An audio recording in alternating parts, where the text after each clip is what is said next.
Good morning, students. Good morning. Good morning, ma'am. Good morning. Volume आ रही है ना? Good morning, ma'am. Good morning. Good morning, everyone. Yes, ma'am. Okay. Students, you have already complete our chapter is reproduction in animals in last lectures. जो आपका last lecture था Saturday को, उसमें हमने आपका जो चैप्टर था जंतुओं में जनन वो कंप्लीट कर लिया था। आज हम इस चैप्टर के कुछ इंपॉर्टेंट क्वेश्चन है, ठीक है, वो डिस्कस करेंगे। वो आप लोगों के ऑलरेडी पढ़े हुए हैं। ओनली आपको क्वेश्चन बनाने के टाइप बता रही हूँ कि हम किस प्रकार से क्वेश्चन बनाते हैं, ठीक है। So today now start.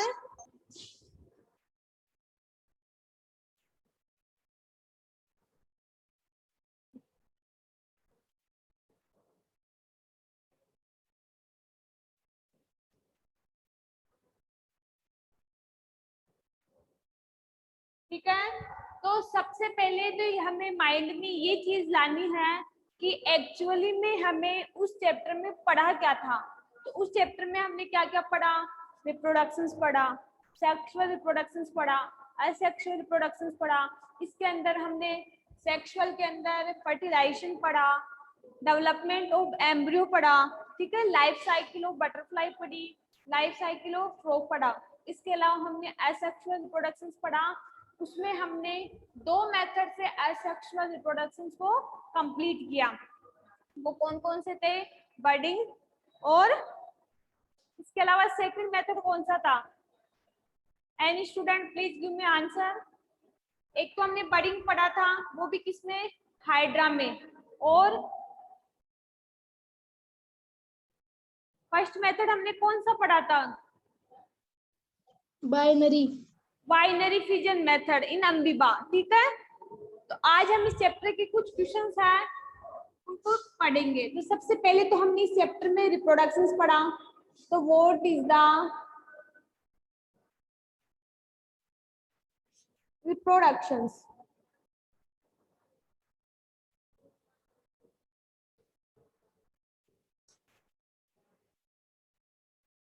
तो कोई भी स्टूडेंट मुझे इसका आंसर बताएगा कि मैंने एक्चुअली में रिप्रोडक्शंस का मीन्स क्या बताया था, कि what is the reproductions, actually में होता क्या है रिप्रोडक्शंस?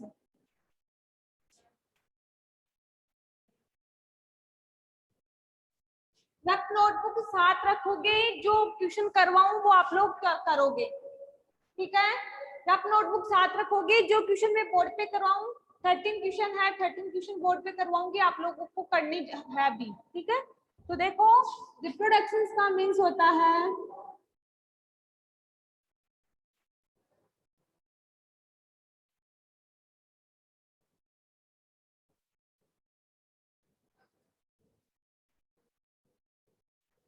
Producing new individuals.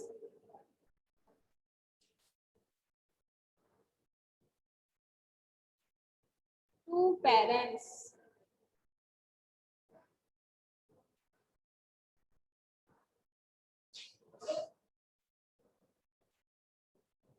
ये क्या हुआ अपना रिप्रोडक्शंस। मैंने रिप्रोडक्शंस का मीन्स क्या बताया है? प्रोड्यूसिंग न्यू इंडिविजुअल, वो भी किससे? पेरेंट्स से। कि एक नए, वो पेरेंट्स से एक नए जीव की उत्पत्ति होना ही क्या कहलाता है? रिप्रोडक्शंस कहलाता है, ठीक है। फर्स्ट क्वेश्चन समझ में आ गया। क्वेश्चन नंबर सेकंड है अपना, what is the sexual reproduction? What is the sexual reproductions? क्या डेफिनेशन होती है सेक्सुअल रिप्रोडक्शंस की?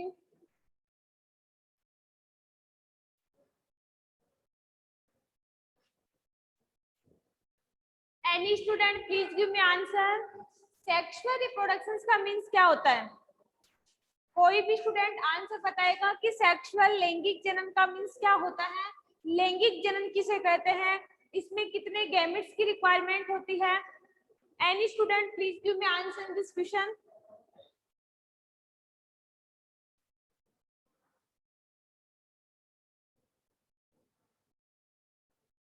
लिखो reproductions involves two gametes, male and female,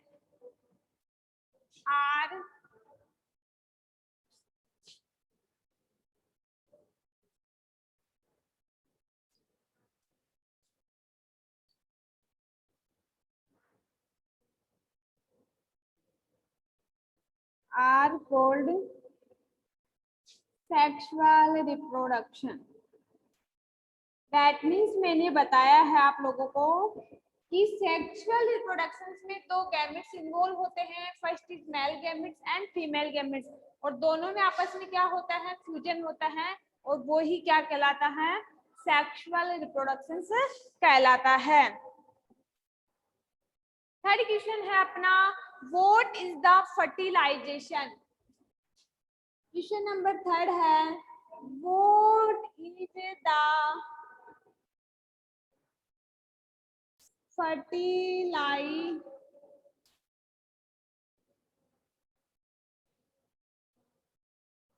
तो फर्टिलाइजेशन की डेफिनेशन क्या होगी, the fusion of sperm and egg are called fertilization. Fertilization का मीन्स होता है the fusion of sperm and egg. Sperm that means शुक्राणु एंड अंडाणु का अगर आपस में फ्यूजन हो जाए तो उसको हम क्या बोलते हैं, फर्टिलाइजेशन बोलते हैं. चलो निशा आप बताओगे कि टाइप ऑफ फर्टिलाइजेशन कितने हैं. मैंने टाइप ऑफ फर्टिलाइजेशन कितने बताए आप लोगों को. जैसे क्वेश्चन पूछूं उससे पहले आंसर आ जाना चाहिए. माइंड ओपन करके बैठो यहाँ क्लास के अंदर. टाइप ऑफ फर्टिलाइजेशन कितने हैं निशा? टू. कौन कौन से? इंटरनल और external. Monika, type of fertilization कौन कौन से हैं? इंटरनल, एक्सटर्नल एंड एक्सटर्नल और internal. Yes. Third question, fourth question लिखो आप लोग.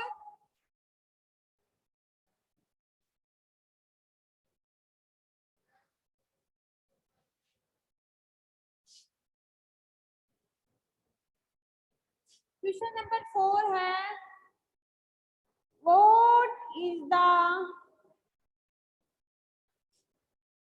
मीन्स ऑफ इंटरनल फर्टिलाइजेशन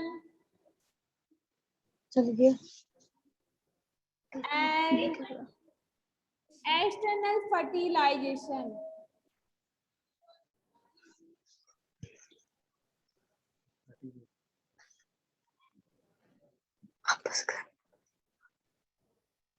इसमें है कि आपको मीन्स बताना है, अर्थ बताना है कि इंटरनल फर्टिलाइजेशन क्या होता है और एक्सटर्नल फर्टिलाइजेशन क्या होता है.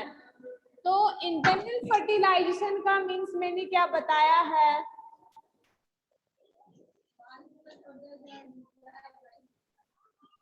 मैं क्वेश्चन सेंड करूंगी, उनमें से कुछ क्वेश्चन है नहीं उनमें तो उतारते रहना है आप लोगों को. ये क्वेश्चन उसमें नहीं है, ये अलग से करवा रही हूँ, ठीक है.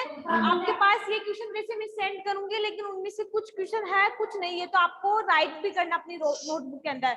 इंटरनल फर्टिलाइजेशन का मीन्स क्या होता है, give me answer please any students. Inside the body. Inside the, yes.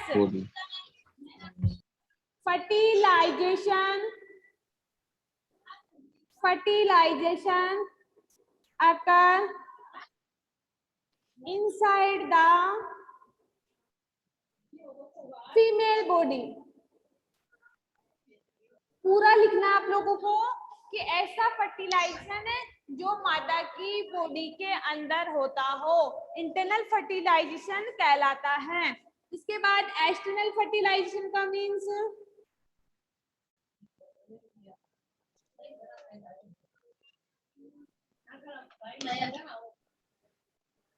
गई कोई नहीं। 1 घंटे बाद 3 बजे बाद fertilization occur outside the body.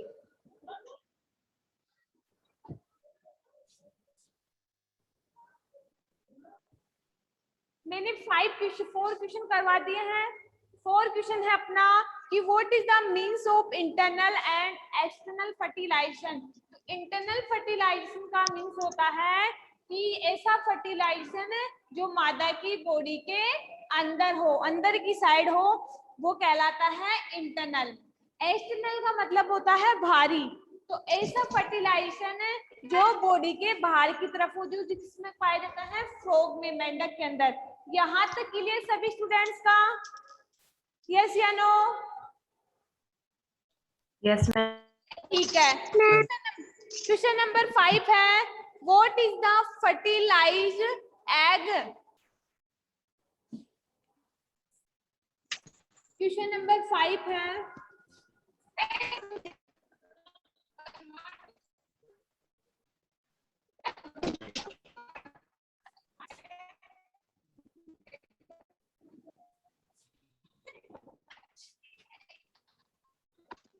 what is the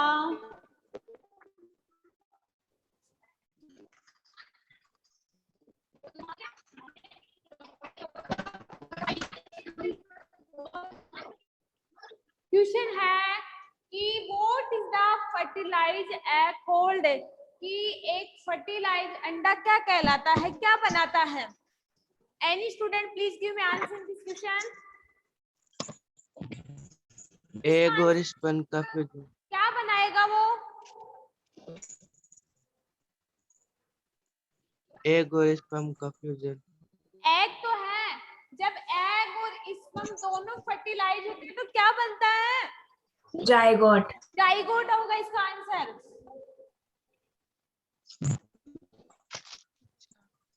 और ये भी बना लो चार्ट भी कि स्पर्म फर्टिलाइज एग का मीन्स होता है, मैंने ओनली एग नहीं लिया, फर्टिलाइज एग का मीन्स होता है कि यहाँ पे स्पर्म और एग दोनों है, और दोनों को जब हम फर्टिलाइजेशन करवाते हैं तो क्या बनता है? जाइगोट बनता है।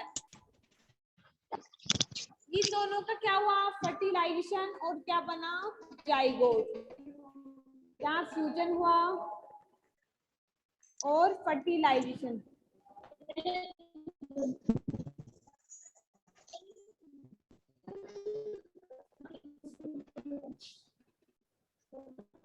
ठीक है, यहाँ तक किसी स्टूडेंट को कुछ प्रॉब्लम?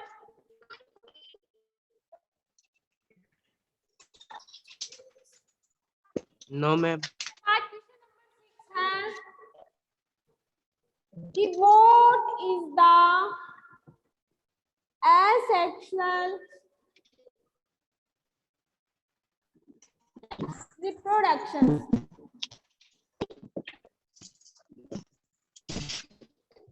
मैं आप लोगों को ये छोटे क्वेश्चन इसलिए करवा रही हूँ, मैं ये चाहती हूँ कि आप ये छोटे क्वेश्चन करने के आप लोगों की प्रैक्टिस बने। जितने क्वेश्चन मैं बनाए उतने आप भी बना सकते हो। जैसे मैंने 13 क्वेश्चन बनाए, तो इससे ज्यादा बन रहे हैं इस क्वेश्चन, इस चैप्टर में क्वेश्चन, तो आप भी बनाने की प्रैक्टिस किया करो। तो इसके बाद हमारा क्वेश्चन कि what is the asexual reproduction. तो हमें पता है कि एसेक्सुअल रिप्रोडक्शन में ओनली सिंगल पेरेंट्स क्या होते हैं? इन्वॉल्व। तो हम बोल सकते हैं which, ये लिख लो, only single parents are involved, are called asexual reproduction.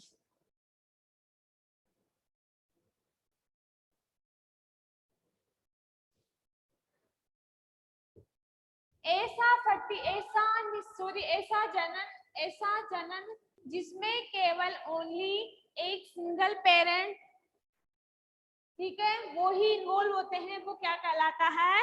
Asexual reproduction कहलाता है। क्वेश्चन नंबर 7 लिखो।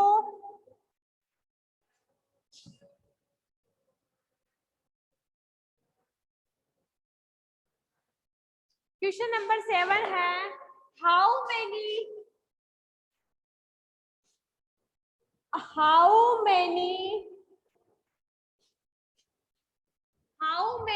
parents are involved in sexual reproductions?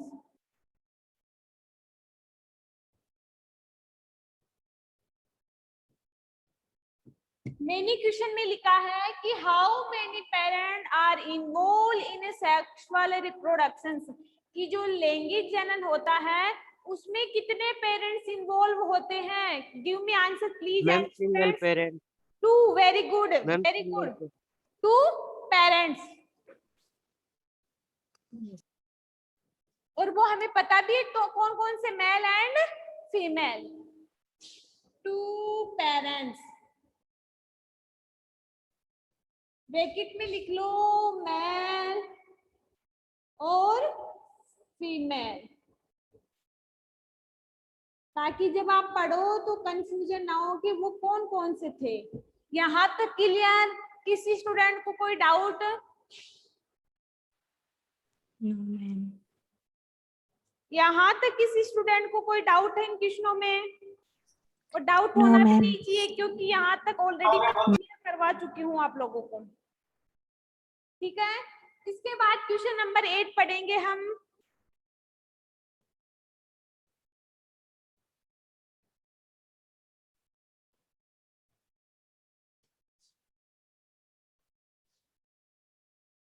Name two animal लिखो। क्वेश्चन नंबर 8 है name two animal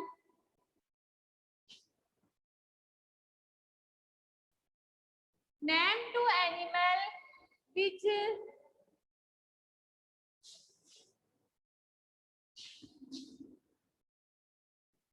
in which asexual reproductions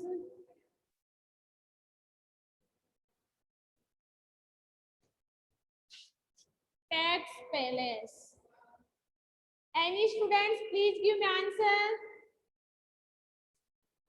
ऐसे कोई 2 जंतु के नाम बताइए जिनमें एसेक्सुअल रिप्रोडक्शन पाया जाता है। अमीबा और hydra. Very good very good, ये दोनों मेथड हमने ऑलरेडी पढ़ के लिए हैं। अमीबा और सेकंड पढ़ा है हमने हाइड्रा। आगे लिख लेना कौन सा मेथड था इसमें, binary method, binary fission method, ताकि आपको पता रहे कि हम ऑलरेडी इसको पढ़ चुके हैं, इसलिए ये भी करवा। और हाइड्रा में कौन सा पढ़ा हमने, budding method. That is clear. Question number 9 है अपना, name the 2 reproductive organs in mail.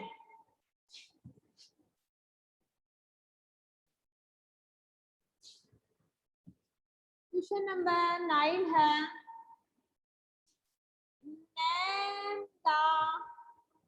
Name 2 reproductive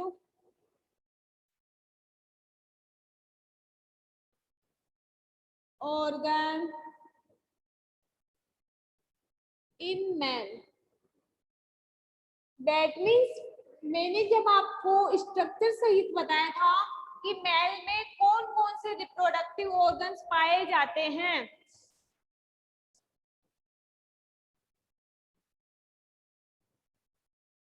give me answer any student please. क्या क्या पाया जाता है मेल के अंदर? 2 पेयर ऑफ टेस्टिस, स्पर्म और टेक। 2 पेयर टेस्टिस, स्पर्म और स्पर्म डक्ट। शुक्राणु और शुक्र नलिकाएं। स्पर्म डक्ट का मीन्स होता है शुक्र नलिकाएं, जिसके द्वारा वो शुक्राणुओं को निकालते हैं। ठीक है, इसके बाद क्वेश्चन नंबर 10 है name two reproductive organ in female। Female में कोई भी दो रिप्रोडक्टिव ऑर्गन्स के नाम बताओ। Please give me answer any students. Ovary, जिसको बोलते हैं अंडाशय, और इसी ओवेरी से एग क्या होते हैं, प्रोड्यूस होते हैं। जो ओवेरी होती है उसी में क्या पाए जाते हैं, अंडाशय। इसके बाद यूट्रस, एक होता है ओविडक्ट, अंडवाहिनी जिसको बोलते हैं, ये होता है अंडाशय। ओविडक्ट का मतलब होता है अंडवाहिनी। और थर्ड है यूट्रस। यूट्रस दैट मींस गर्भाशय, जिसमें बेबी की फॉर्मेशन होती है। यहाँ तक क्लियर? किसी स्टूडेंट को कुछ problem?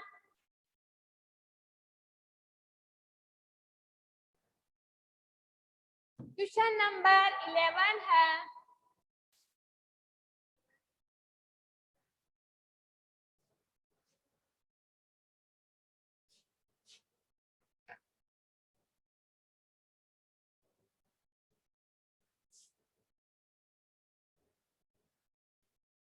name to animal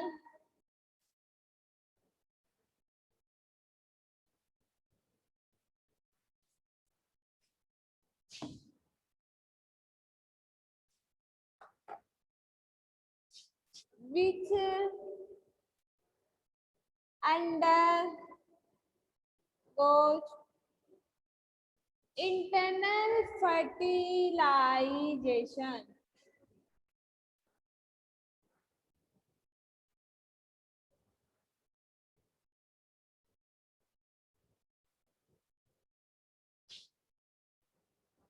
question number 11 है कि आपको ऐसे दो जंतुओं के नाम बताने हैं जिसमें इंटरनल फर्टिलाइजेशन पाया जाता है।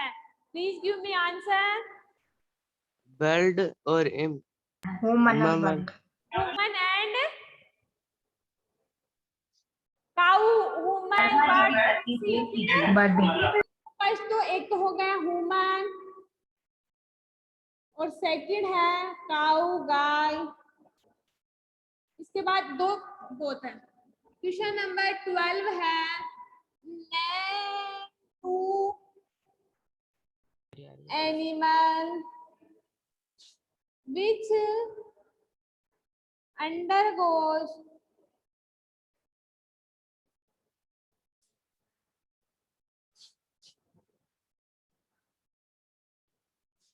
external fertilization।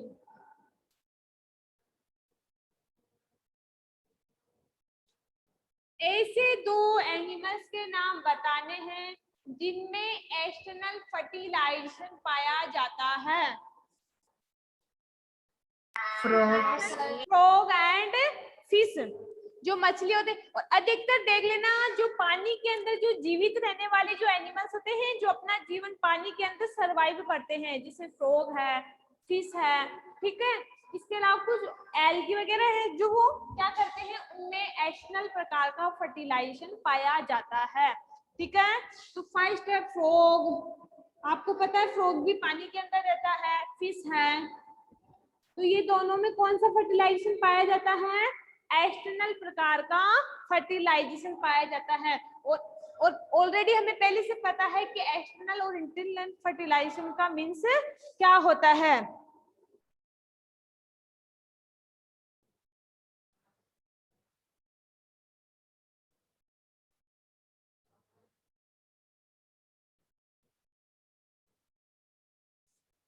यहाँ तक हो गया। इसके बाद अगला क्वेश्चन है क्वेश्चन नंबर 13।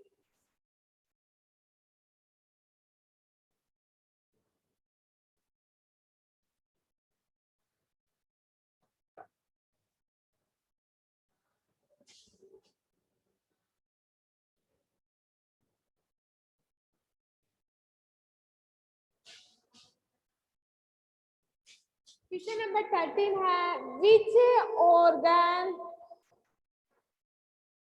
प्रोड्यूस एग, या इसको हम ओव्यूम भी बोलते हैं।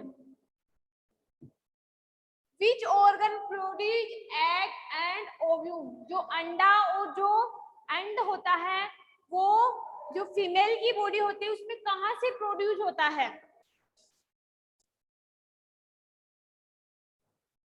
ओवेरी से। अभी मैंने पहले बताया था आप लोगों को कि जो ओवेरी होती है, ठीक है, जो अंडा से होता है उसी से एग और ओव्यूम प्रोड्यूस होता है, तो ओवेरी।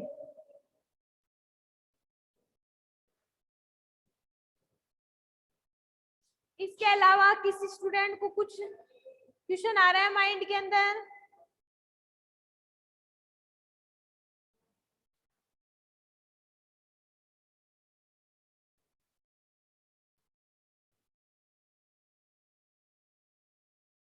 इसके बाद लिखो question number 14, which man reproductive organ produce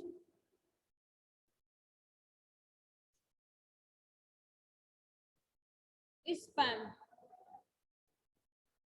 जो मादा बॉडी है उसमें तो हमें पता है ओवेरी से एग एंड इट्स ओव्यूम क्या होते हैं, प्रोड्यूस होते हैं, लेकिन फीमेल के अंदर जो स्पर्म प्रोड्यूस होते हैं वो कहां से होते हैं? कोई बताएगा मुझे? टेस्टिस।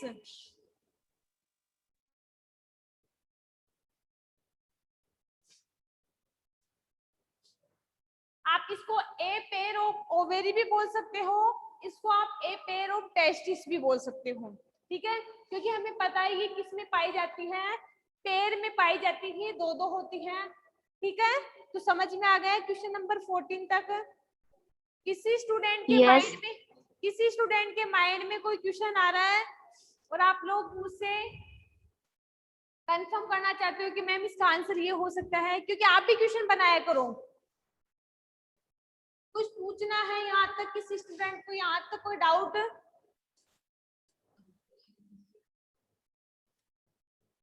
यहाँ तक किसी स्टूडेंट को कोई डाउट है क्या?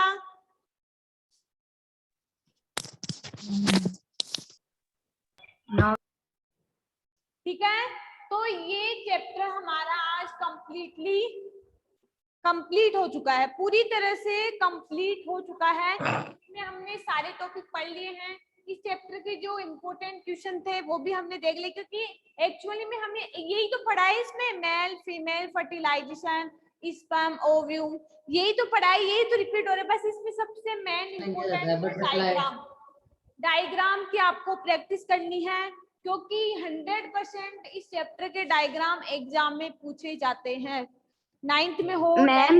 Yes Monika. Ma'am butterfly internal है या एक्सटर्नल? बटरफ्लाई इंटरनल है या एक्सटर्नल? बटरफ्लाई इंटरनल है। Yes ma'am.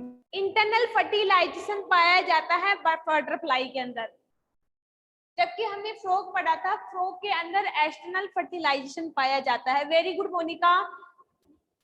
बाकी और किसी स्टूडेंट के माइंड के अंदर कोई क्वेश्चन आ रहा है या इनमें से कुछ पूछना चाहते हो तो आप लोग पूछ सकते हो।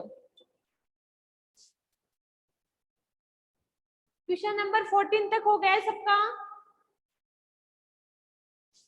Yes ma'am. Yes ma'am. This topic please sort out the problem in this class.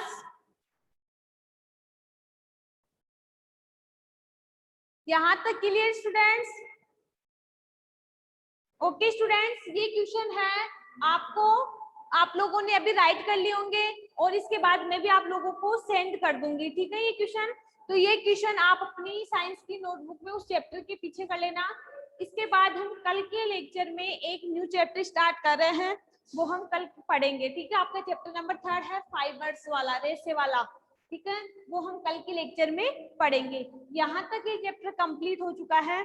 फिर भी अगर आपको इस टॉपिक में या इस चैप्टर में कुछ भी प्रॉब्लम है तो आप कल के लेक्चर में भी पूछ सकते हो। लेकिन आपके 2 चैप्टर कंप्लीट हो चुके हैं, वो दोनों चैप्टर आप लोगों के अपनी तरफ से भी क्लियर होने चाहिए। That is clear? Yes, ma'am. Okay, students. Thank you and see you tomorrow. Okay.